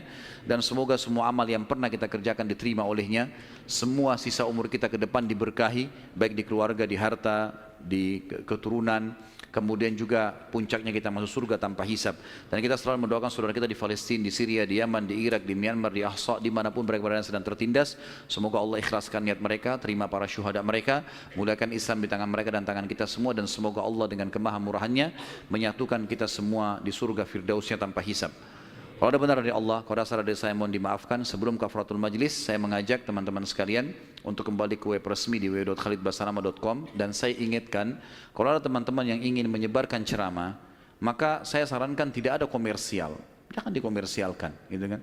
Kalau dikomersialkan akhirnya nanti antum memaksakan diri untuk memberikan judul yang menggelitik lah dan seterusnya. Dan ini akhirnya menjadi sumber fitnah yang menjadi kemana-mana gitu.